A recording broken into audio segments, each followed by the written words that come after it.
مهارتونو ترلاسه کولو یوازینۍ لاره مه ګڼئ. دا محدود فکر دی. ستاسې ژوند به محدود کړي. زما خور د څو هیجاني مناسبتونو په نتیجه کې یو موټر راجذب کړ. دفتر ته روانه وه چې سیلاب کې ساره شوه او موټر یې ځای په ځای ودرېده. د ژغورونکي ډلې په مرسته وچې ته ویستل شوه. سره د دې چې اوبه د خطر تر حده ډېرې نه وې، هغه په دې ټول بهیر کې مسکی وه او د ژغورل کېدو خبرې حتی د شپې تلویزیون کې هم خپور شو. موټر یې اوبو ډېر زیات خراب کړی و، خو په 2 اونیو کې بیا ډېرې پیسې ترلاسه کړې او د خپلې خوښې موټر یې واخیست.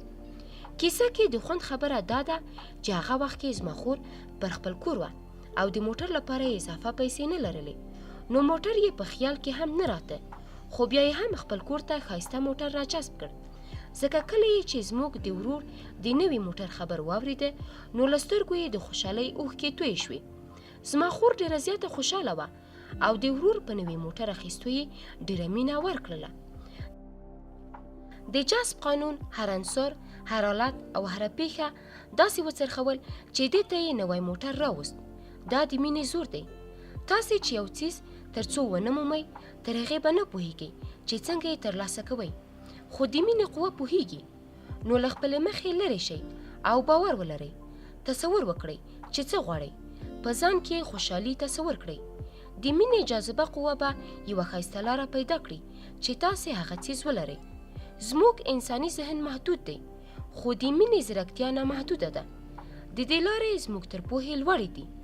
خپل ژوند په دې فکر مه محدودوئ چې تاسې ګنې د خپلې خوښې هر څه یوازې په پیسو ترلاسه کولی شئ. پیسې یوازینی هدف مه ټاکئ، بلکې هدف هغه څه کړئ چې تاسې غواړئ. تاسې کېدل غواړئ یا یې کول غواړئ. که نوی کور غواړئ، په هغه کې د اوسېدو خوند تصور او احساس کړئ. که ښایسته جامې، وسایل یا موټر غواړئ، یا پوهنتون ته تګ یا بل هیواد ته تلل غواړئ، په یوه برخه کې روزنه غواړئ، تصور یې کړئ. دا ټول څیزونه په بېلابېلو نامحدودو لارو ترلاسه کېدای شي. د مینې اصول. د پیسو په اړه یو اصل دا دی چې تاسې یې هیڅکله له مینې نشئ لومړی کولی. که داسې وکړئ، د مینې د جذب له قانون به مو سرغړونه کړې وي او پایلې به یې وزغمئ. مینه باید ستاسې د ژوند حاکمه قوه وي. هیڅ هم تر مینې نشي لوړېدی. پیسې تاسې لپاره د کارولو یوه وسیله ده چې د مینې په وسیله یې ترلاسه کولی شئ.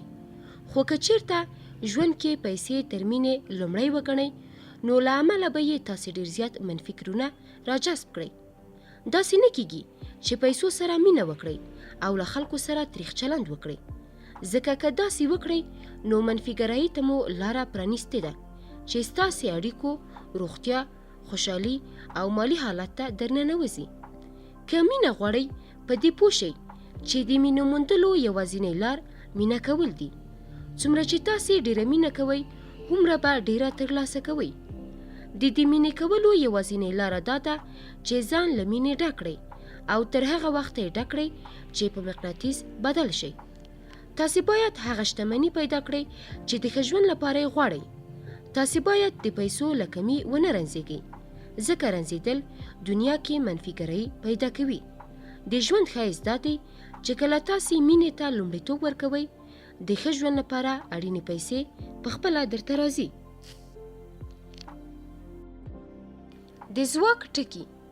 د مینې ځواک د دنیا ټولې پیسې وړي راوړي، او څوک چې د ښه احساس له لارې مینه ورکوي، هغه د پیسو مقناطیس دی.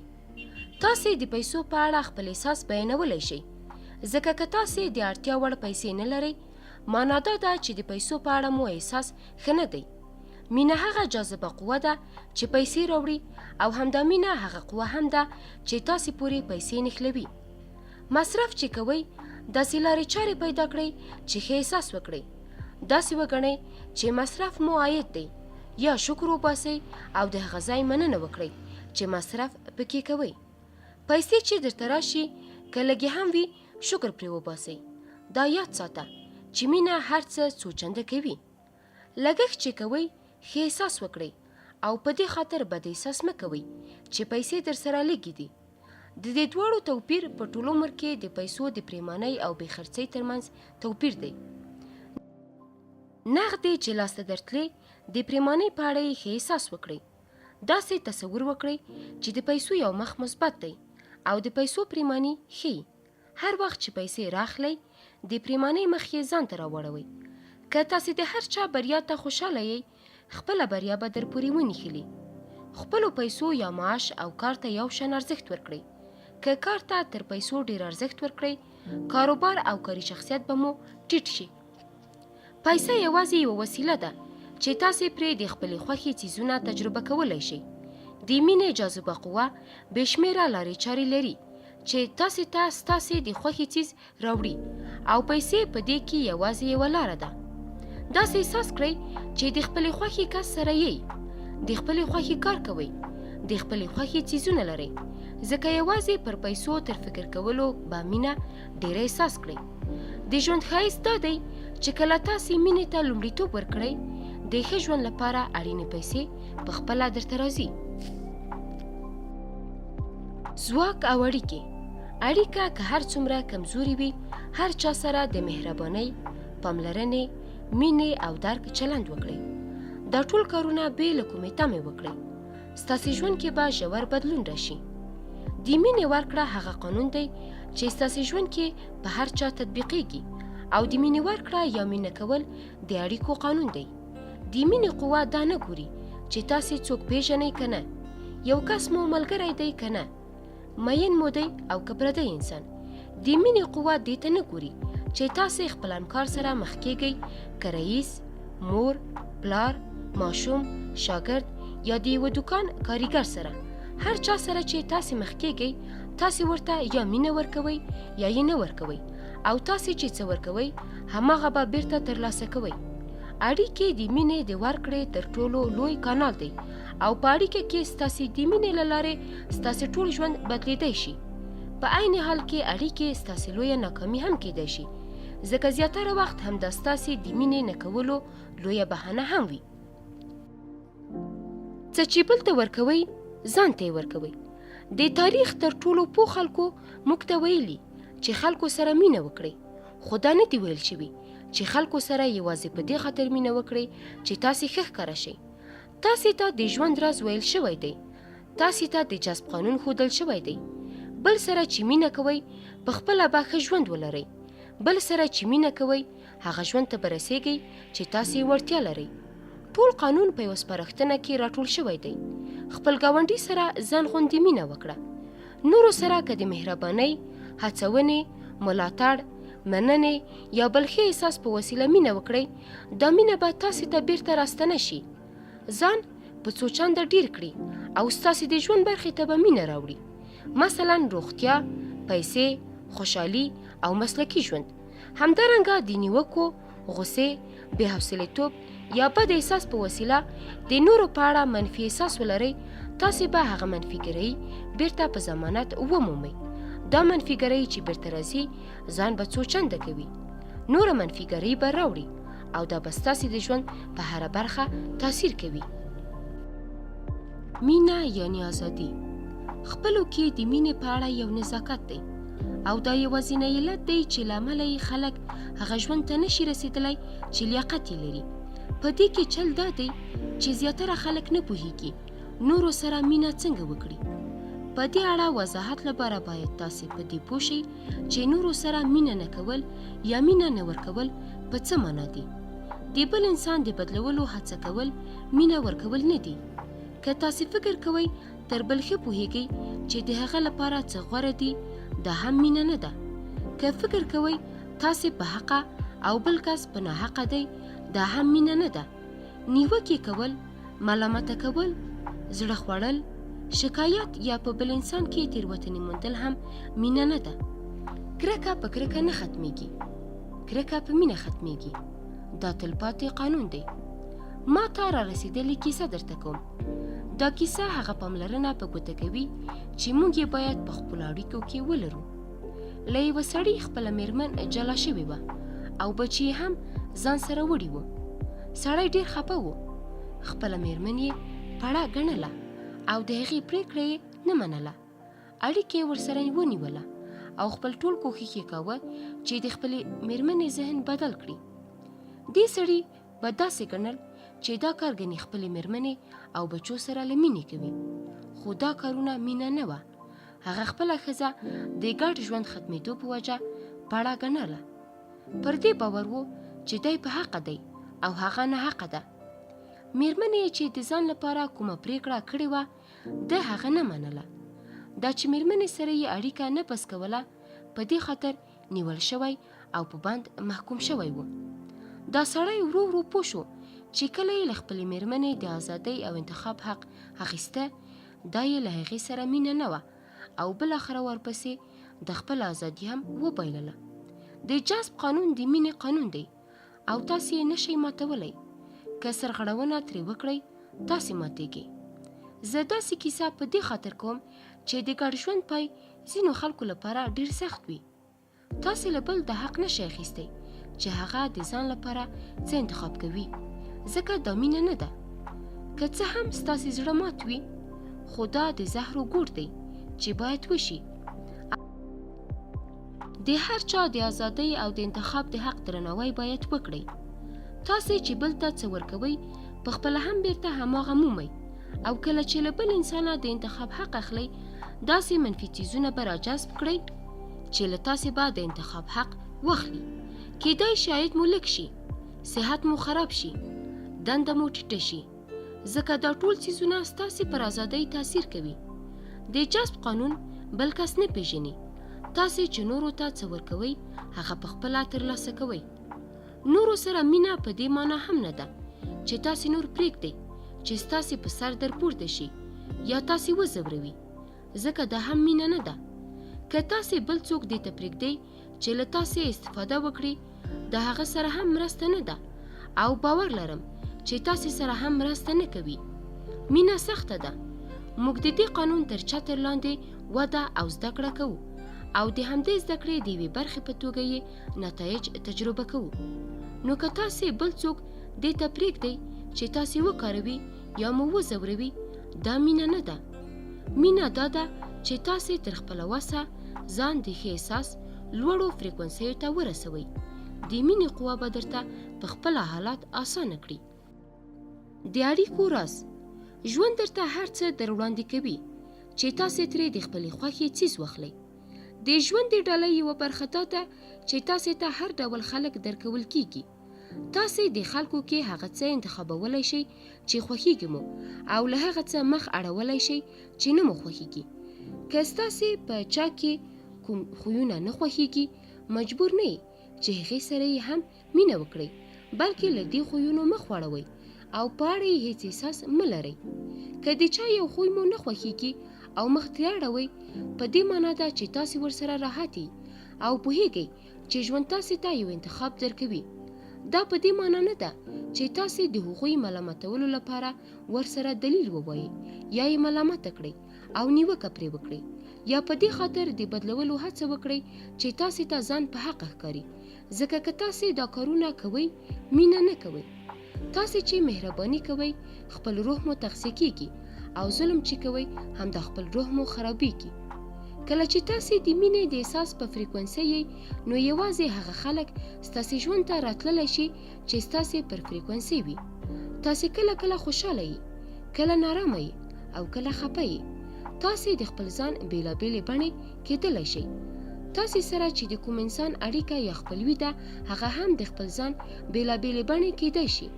مثلا کله خوشحاله، کله نارامه او کله خفه. په دې کې شک نشته چې تاسې به هغه شخص په بېلابېلو بڼو او حالاتو کې وګورئ، خو په هر حالت کې به بیا هم هماغه کس وئ.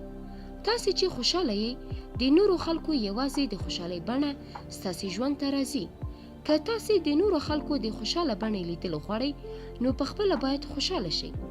دا په دې معنا نه دی چې تاسې ګنې د نورو خلکو د خوشحالۍ مسؤل یئ، ځکه هر انسان د خپل ژوند او خپلې خوشحالۍ مسؤل دی. دا په دې معنا ده چې تاسې ته د بل کار کولو ضرورت نشته، یوازې د خوشحالۍ احساس ولرئ، نور کار به د جذب قانون وکړي. خوشحالۍ په موږ پورې اړه لري. خصوصي عاطفي روزونکي له سختو او کړکېچنو اړیکو د راوتلو یوه لاره دا ده چې مقابل کسان خپل خصوصي عاطفي روزونکي وګڼئ. د مینې قوه به تاسې ته د داسې روزونکو بسته قطر مخې ته ودروي او په بېلابېلو څیرو به وي، خو هغوی ټول تاسې د دې لپاره روزي چې مینه انتخاب کړئ. ځینې روزونکي به لږ نرم وي ځکه هغوی ډېر فشار نه راوړي او مینه یې اسانه وي. ځینې کیدای شي سخت روزونکي وي ځکه هغوی به په تاسې فشار راوړي لکه ځینې فزیکي روزونکي چې راوړي، خو دا هغه کسان دي چې تاسې پیاوړي کوي او په هر صورت کې در باندې مینه انتخابوي. دا روزونکي ستاسې د ننګونې لپاره هر ډول حالات او تکتیکونه کارولی شي، خو تاسې دا یاد ساتئ هره ننګونه د دې لپاره وي چې تاسې مینه انتخاب کړئ او له ملامته کولو او منفي ګرایۍ مخ واړوئ.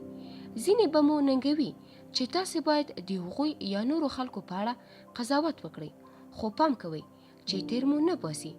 قضاوت منفي ګرایي ده، دا تاسې ته مینه نه درکوي. نو که تاسې د چا یا کوم څیز له ښېګڼې سره مینه نشئ کولی، مخ ترې واړوئ. ځینې نور روزونکي به تاسې لمسوي چې غوسه درشي او د کرکې یا غچ اخیستو جذبه درکې پیدا شي، خو تاسې ترې مخ واړوئ او په ژوند کې هغه څیزونه وګورئ چې مینه ورسره لرئ. ځینې روزونکي به درته د ملامتۍ، ځان بې ارزښته ګڼلو او ویرې ټکان هم درکوي، خو دا یو هم مه منئ ځکه منفي ګرایي چې هر ډول وي مینه نه ده. کرکه ژوند فلجوي، مینه یې رغوي. کرکه ژوند ګډوډوي، مینه یې منظموي. کرکه ژوند تیاره کوي، مینه یې روښانوي. که تاسې خلک په همدې توګه خپل خصوصي عاطفي روزونکي وګڼئ، نو دا به در سره په هر ډول سختو اړیکو کې مرسته وکړي. دا هغه سخت روزونکي دي چې تاسې پیاوړي کوي او په هر حالت کې مو د مینې انتخاب ته ژمن کوي، خو د دې ترڅنګ یو پیغام هم درکوي. دوی درته وایي چې تاسې هم ځان په منفي څپه یا فریکونسۍ برابر کړئ او ترې لرې کېدو لپاره باید ښه احساس وکړئ. څو چې تاسې په عین منفي فریکونسۍ نه یئ، هیڅوک ستاسې ژوند ته نشي درتللی چې منفي اغېز در باندې وکړي. که تاسې د مینې د احساس په فریکونسۍ یئ، بیا دا مهمه نه ده چې بل کس څومره سخت یا منفي ګرا دی، پر تاسې هیڅ تاثیر نشي کولی. هر څوک خپل کار کوي، عیناً لکه تاسې چې د بل چا لپاره د خصوصي عاطفي روزونکي په توګه کار کوي. هیڅوک دښمن نه دی، هر انسان همداسې روزونکی دی او ځینې سخت روزونکي دي چې تاسې پیاوړي کوي. غیبت هم نښلي. غیبت عادي ښکاري، خو د خلکو ژوند ته ډېرې منفي پیښې راوړی شي.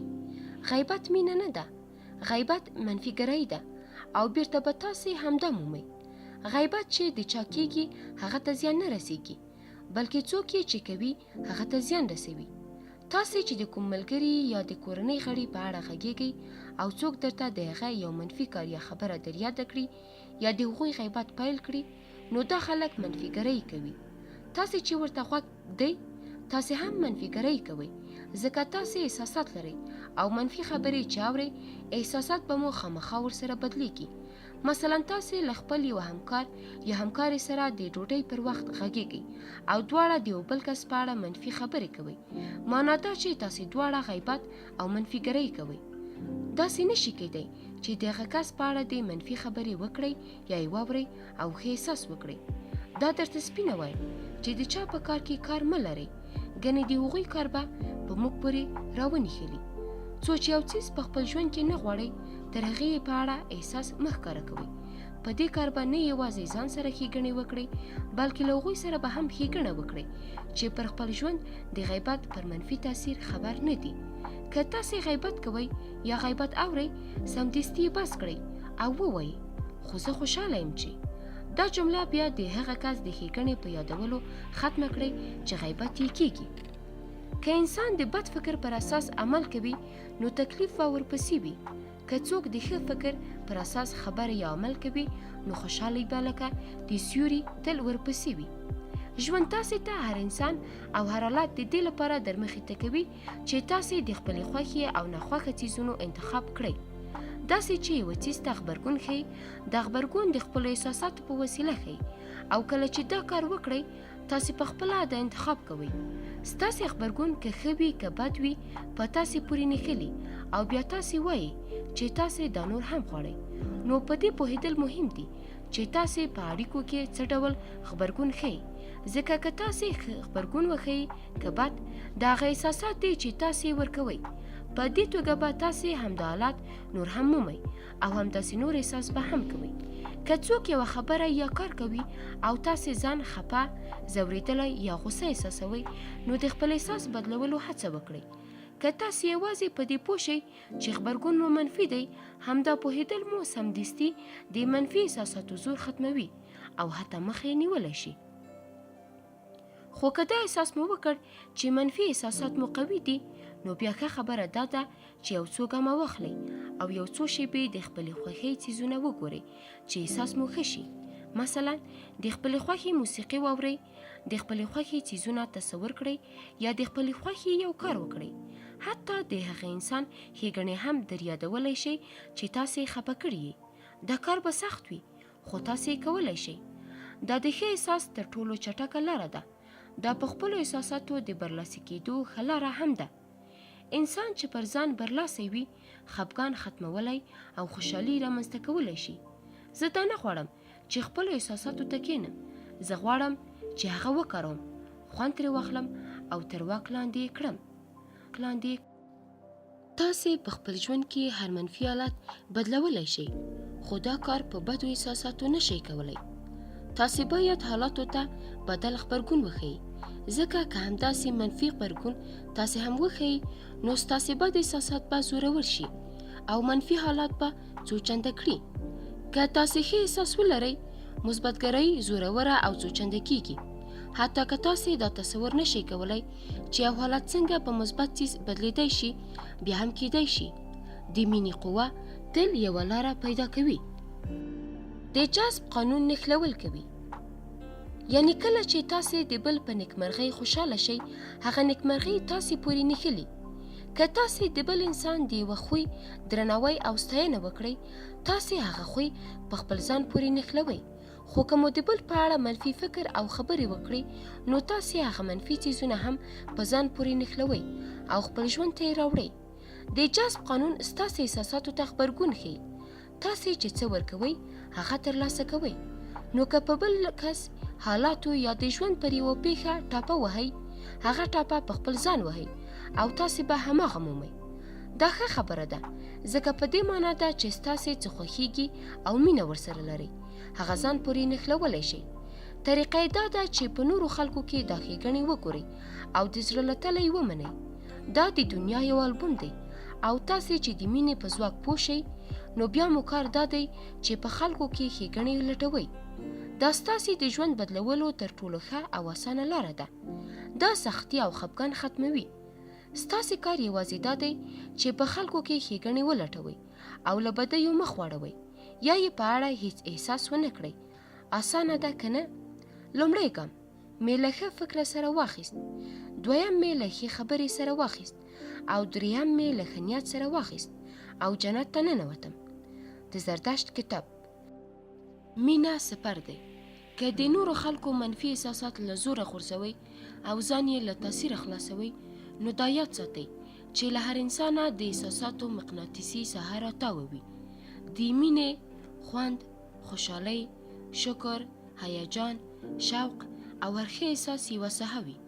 همداسې د غوسې، خفګان، نهیلۍ، کرکې، غچ اخیستو، ویرې او هر ډول منفي احساس ساحه هم وي.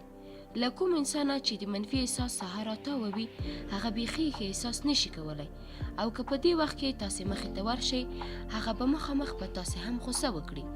د هغوی هدف تاسې ته زیان رسول نه وي، خو کله چې دنیا ته د خپلې غوسې له ساحې ګوري، نو هیڅ هم ښه ورته په نظر نه ورځي.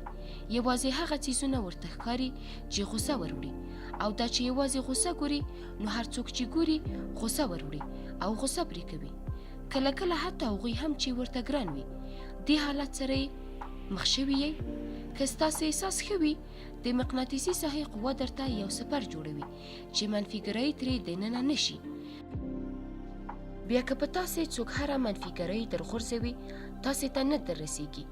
ستاسې د احساساتو څخه به یې بیرته ګرځوي او په تاسې به یې هیڅ اغېز نه کیږي.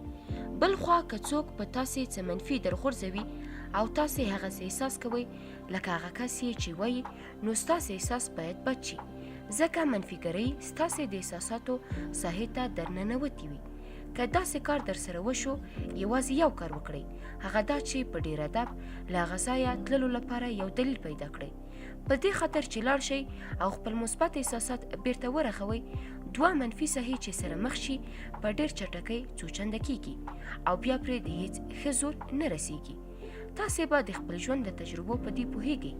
د دوه منفي ساحو مخامخ کېدل ښه ننداره نه ده. خړې اوبه چې ودرېږي پاکیږي. که تاسې خفګان، نهیلي یا بل منفي احساس کوئ، نو نړۍ ته یوازې د احساساتو له همدې ساحې ورګورئ. نړۍ به هم درته خفه او نهیلې ښکاري. د بدو احساساتو له ساحې هیڅ هم ښه نه ښکاري. نه یوازې منفي ساحه ځان ته نوره منفیګرۍ راجذبوي، بلکې څو چې تاسې خپل احساس بدل نه کړئ، د هیڅ ستونزې حل به هم ونه ګورئ.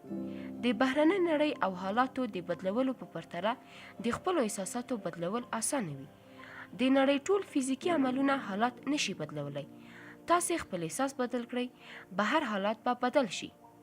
ځواک په موږ کې دننه وي، خو څو یې چې خارج نه کړو، ترلاسه کولی یې نشو. کله چې له چا د خوشحالۍ مقناطیسي ساحه تاووي، تاسې پر خپل ځان د هغوی د خوشحالۍ تاثیر له لرې احساسولی شئ. مشهور او د راښکونکي شخصیت لرونکي خلک هغوی دي چې زیاتره وخت ښه احساس کوي. له هغوی د خوشحالۍ ساحه تاووي. هر څه او هر څوک ځان ته راکاږي. څومره چې تاسې مینه او ښه احساس کوئ، دومره به ستاسې د مقناطیسي ساحې پراخیږي، او څومره چې دا پراخیږي، ستاسې د خوښې او مینې خلک او څیزونه به راکاږي. تصور یې وکړئ. مینه هغه ځواک دی چې هر څه وصلوي.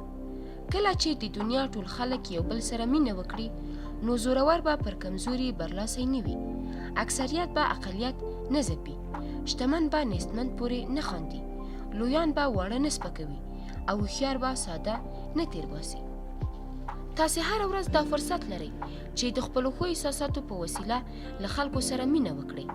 تاسې چې د خوشحالۍ خبره وکړئ، نو دا تضمین ده چې چا سره مخ کېږئ، هغوی ته به مینه او مثبته انرژي ورکوئ. تاسې چې هر چا سره مینه کوئ، مینه به درته بیرته راستنیږي، خو ستاسې تر فکره به هم لویه وي. که تاسې بل چا سره مینه وکړئ او ستاسې مینه په هغه کس مثبت تاثیر وکړي، نو هغوی به نورو خلکو سره هم مینه وکړي. بیا دا مهمه نه ده چې په څومره خلکو مثبت تاثیر شوی یا ستا مینه څومره خلکو ته رسیدلې ده. دا ټوله مینه به تاسې ته بیرته راستنیږي. تاسې به نه یوازې هغه مینه بیا مومئ چې یوه کس سره مو کړې، بلکې ټولې مینې به تاسې ته د مثبتو حالاتو، مثبتو خلکو او ستاسې په ژوند کې د مثبتو پیښو په بڼه بیرته راستنیږي. خو که چیرې تاسې په یوه کس منفي اغېز وکړئ او هغه کس بیا په نورو خلکو منفي اغېز کوي، نو دا ټوله منفیګرۍ به تاسې ته راستنیږي. دا به تاسې ته د منفي حالت په بڼه راستنیږي او ستاسې په پیسو، کاري شخصیت، روغتیا او اړیکو به منفي تاثیر کوي. تاسې چې بل ته څه ورکوئ، ځان ته یې ورکوئ. که تاسې یو بهرنی څیز ځوروي، نو دا درد د هغه څیز له امله نه دی، بلکې ستاسې د اټکل له امله دی. تاسې هره شیبه خپل ځواک بیرته ترلاسه کولی شئ. تاسې چې د خوشبینۍ، خوشحالۍ او خوند احساس کوئ، هر چا سره چې اړیکه پیدا کوئ، دا ښه احساسات پر هغوی هم تاثیر کوي. حتی که تاسې په یوه دکان، بس یا لفټ کې هم له یوه کس سره د لږ وخت لپاره نږدې کیږئ، ستاسې ښه احساس که په هغه کس کې بدلون راوړي، ستاسې پر ژوند د هغې یوې شیبې تاثیر هم څرګند دی. دا یاد ساتئ، هیڅ شی یوې وړې مهربانۍ ته نه رسیږي. هره مهرباني ډېره پراخه تاثیر کوي. مینه د هرې اړیکې حل لاره او ځواب دی. په منفیګرایۍ هیڅکله اړیکې ته وده نشئ ورکولی. د اړیکو لپاره د تخلیق له پروسې ګټه واخلئ او د مینې موندلو لپاره مینه وکړئ. د خپلې اړیکې یا خپلوۍ لپاره د ځواک له کیلیو کار واخلئ. هغه څیزونه په نښه کړئ چې ستاسې خوښیږي او له هغو مخ واړوئ چې نه مو خوښیږي. ښه اړیکه او خپلوي تصور کړئ. د امکان تر حده لوړه درجه کې تصور کړئ او د زړه له تله یې لرل احساس کړئ. که د یوې اړیکې یا خپلوۍ په اړه ښه احساس لرل درته سخت وي، نو خپل ګرچاپېره څیزونو سره مینه وکړئ او په اړیکه یا خپلوۍ کې پر منفي څیزونو سترګې پټې کړئ. مینه تاسې لپاره هر څه کولی شي. تاسې باید یوازې ښه احساس په وسیله مینه وکړئ. ستاسې له اړیکو به منفیګرۍ په خپله ورکه شي. که په اړیکه کې له منفي وضعیت سره مخ شوئ، حل لاره یې تل مینه ده. تاسې نه پوهیږئ چې څنګه به حل شي او هېڅکله نه پوهیږئ چې څنګه، خو که ښه احساس وساتئ او مینه وکړئ نو وبه شي. دا محمد صلی الله علیه وسلم په شمول د ډیرو لویو او مشهورو کسانو روښانه پیغام دی. مینه. د ځواک ټکي.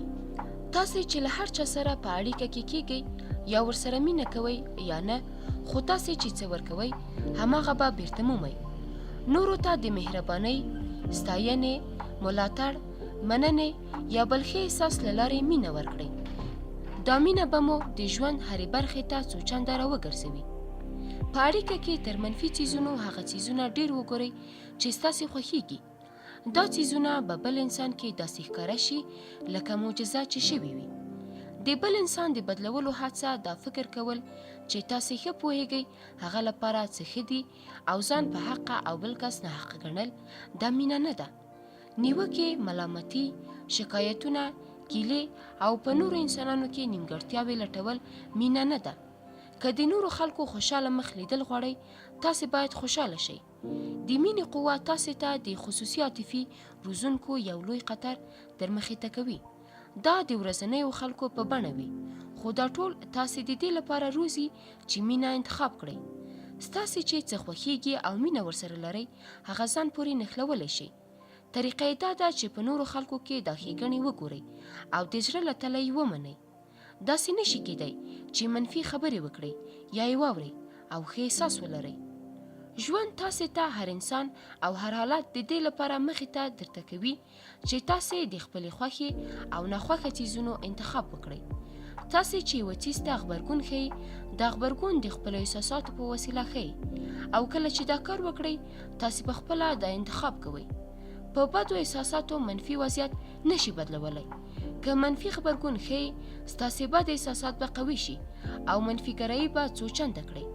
که تاسې ښه احساس کوئ، د مقناطیسي ساحې ځواک له تاسې داسې یو سپر تاووي چې هیڅ منفیګرایي ترې نشي تېرېدی. د بهرنۍ نړۍ او حالاتو د بدلولو په پرتله د خپلو احساساتو بدلول اسانه دي. د نړۍ ټول فزیکي عملونه حالات نشي بدلولی. تاسې خپل احساس بدل کړئ، بهر حالات به بدل شي.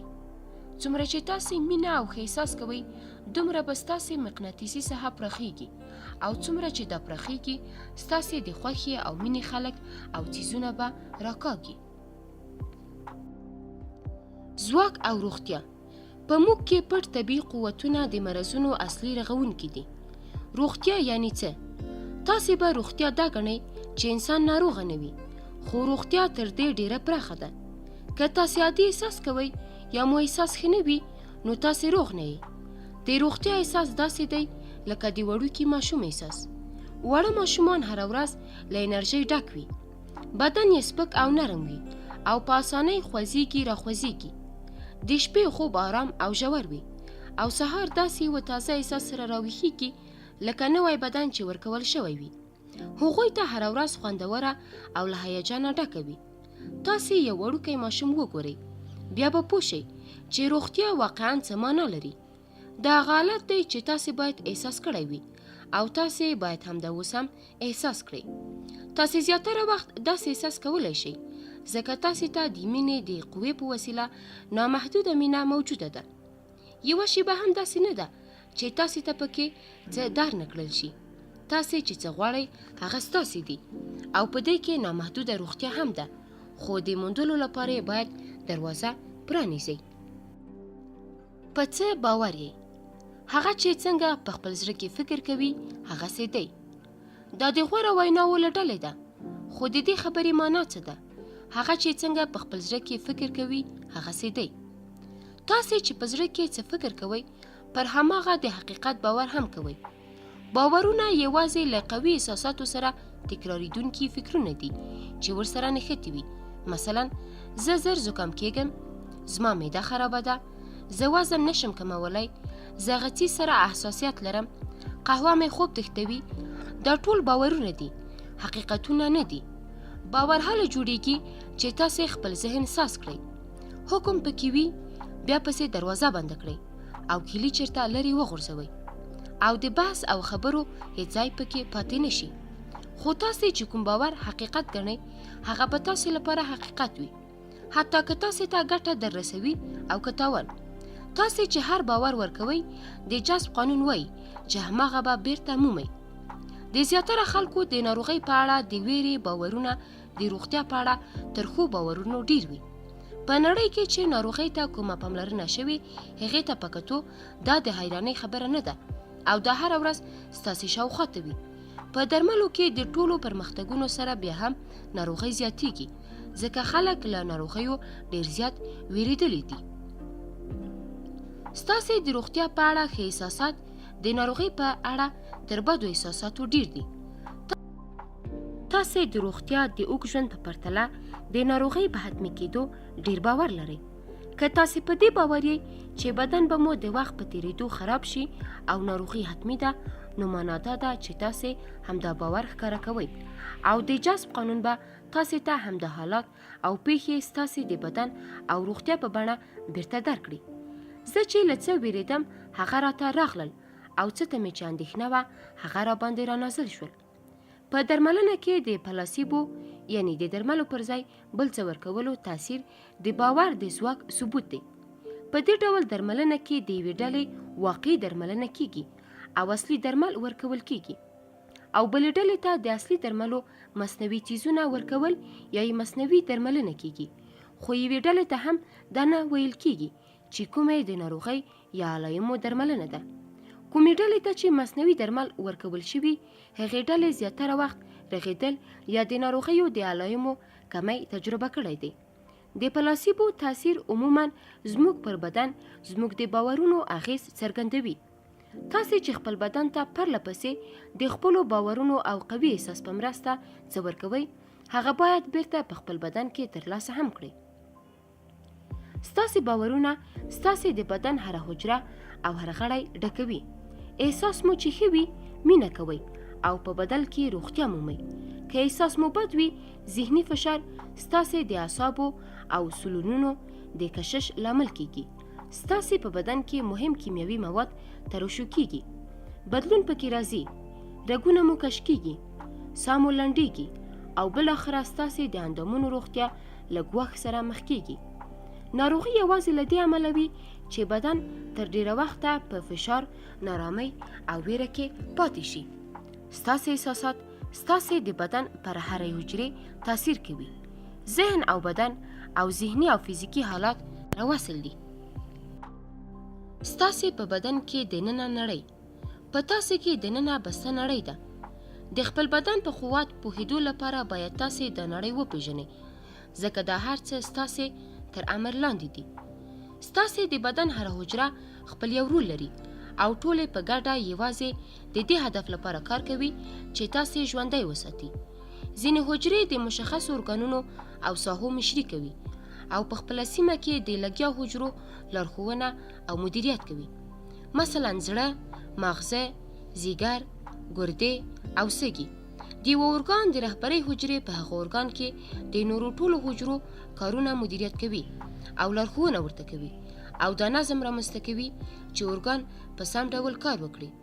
ګرځنده حجرې ستاسې د وینې په رګونو کې نږدې 80,000 مزل کوي چې ستاسې د بدن نظم او آرامتیا وساتي.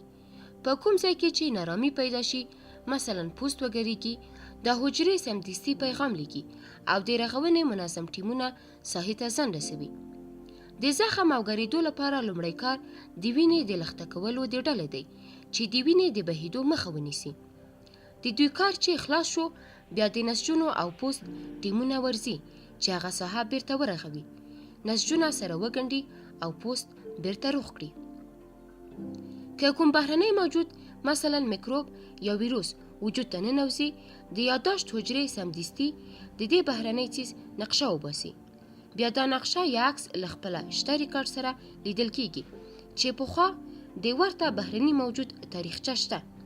که چیرې تاریخچه وي نو د یاداشت حجرې سمدستي د برید اړوند ټیم خبروي چې بهرنی موجود له منځه یوسي. که چیرې تاریخچه نه وي نو د یاداشت حجرې ورته یوه نوې دوسیه پرانیسي او د برید ټول ټیمونه لیږل کیږي چې بهرنی راغلی موجود ختم کړي. هر ټیم چې د موجود په ختمولو بریالی شو د یاداشت حجرې په خپله دوسیه کې ثبت ساتي. که چیرې همدا موجود بل ځل بیا راشي د یاداشت حجرې پوهیږي چې څه سره مخ دي او څنګه یې باید چاره وکړي. که چیرې په هر دلیل ستاسې د بدن یوه حجره خپل چلند بدل کړ او د بدن د روغتیا لپاره کار پرېږدي نو ګرځنده حجرې سمدستي د ژغورنې ټیم ته سیګنال لیږي او هغوی د حجرې د ترمیم لپاره رسیږي. د رغونې لپاره خاصو کیمیاوي موادو ته ضرورت وي. هغه ستاسې په طبي درملتون کې دننه پیدا کیږي. په تاسې کې دننه د درملو د تولید فابریکه ده او تاسې هر هغه درمل تولیدولی شئ چې د درملو یو شرکت یې تولیدوي. ټولې حجرې باید د یوه ټیم په توګه د ټول عمر لپاره هره ورځ کار وکړي. د دې ټولو یوازینی هدف دا دی چې بدن روغ او ژوندی وساتي. ستاسې په بدن کې نږدې 100 تریلیونه حجرې دي. دا ټولې د دې لپاره پرله پسې په کار اخته دي چې تاسې ته ژوند درکړي. دا ټولې 100 تریلیونه حجرې ستاسې تر امر لاندې دي او تاسې ورته د خپلو فکرونو، احساساتو او باورونو په مرسته امر او لارښوونه کوئ. تاسې چې د خپل بدن په اړه هر باور لرئ ستاسې حجرې هم هغه باور لري. هغوی ستاسې په فکر، احساس او باور کې پوښتنې نه کوي. هغوی ستاسې هر فکر، هر احساس او هر باور اوري. که تاسې وایئ یا فکر کوئ چې په سفر کې هر وخت ستړی یا ستړی کیږم ستاسې حجرې همدا ستړی د یوه حکم په توګه ترلاسه کوي او باید چې ستاسې حکم پوره کړي. که تاسې دا فکر یا احساس کوئ چې وزن مو ډیر دی ستاسې حجرې همدا د وزن د ستونزې حکم ترلاسه کوي. دا باید ستاسې حکمونه ومني او ستاسې د بدن وزن ډیر وساتي. که تاسې سره دا ویره وي چې په ناروغۍ به اخته شئ ستاسې حجرې به د ناروغۍ پیغام ترلاسه کوي او سمدستي د ناروغۍ د علایمو په پیدا کولو بوختېږي. ستاسې هر امر ته ستاسې د حجرو غبرګون په اصل کې د جذب قانون دی چې ستاسې په بدن کې دننه کار کوي. د خپل هر غړي روغ انځور ته مخ کړئ. د ناروغۍ سوری به هم در باندې نه پریوځي. تاسې څه غواړئ؟ څه سره مو مینه ده؟ ځکه تاسې باید خپل بدن ته همدا څیزونه ورکړئ. ستاسې حجرې هغه وفاداره څیزونه دي چې له پوښتنې پرته ستاسې په خدمت لګیا دي. نو تاسې چې هر فکر او هر احساس کوئ دا ستاسې د بدن قانون کیږي.